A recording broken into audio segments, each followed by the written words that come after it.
I have this wood star cutout that I got from Target for $5. And I'm going to start by painting the entire thing with some Wise Owl Anchor paint.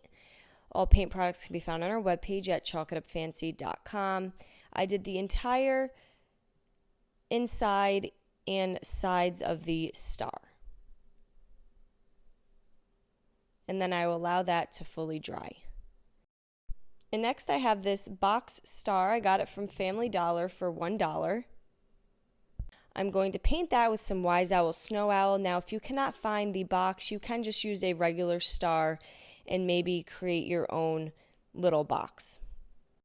I have these napkins that I got from Marshall's. I'm just going to be using one of the napkins on this project.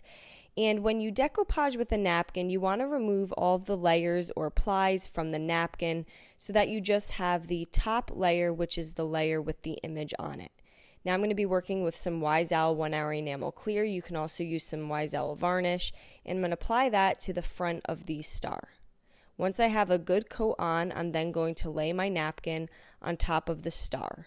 You do not want to rub too much as your napkin will tear. That's why I like to use the saran wrap.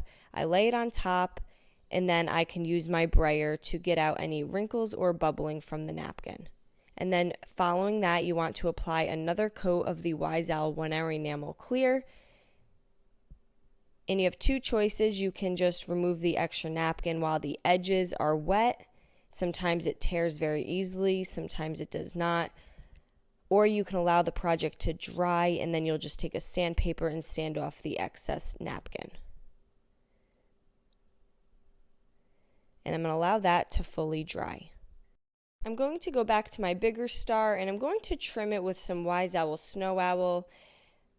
The edge of the star here is a little raised, so it's very easy to paint on top of. You could do any color of your choice. I think a metallic silver or gold would also look very nice. And then I'm going to glue the smaller star onto the bigger star so that both of the bottoms are resting on each other. I have these little berry picks. I got them in a pack from Dollar Tree. I'm going to put a little green plant styrofoam inside, and I'm going to place the berry picks right inside. You could use any artificial flower of your choice. And then I decided to glue that right to the star so that it sits in there a little better. And I'm just using some hot glue to adhere it. And there we go. Now we just have this really fun, easy, inexpensive 4th of July decor. I hope you guys enjoyed this video. Paint products, tissue paper, transfers, and mesh stencils can all be found on our webpage at chalkitupfancy.com. And don't forget, you can also check out other tutorials over on our webpage. Have a great day.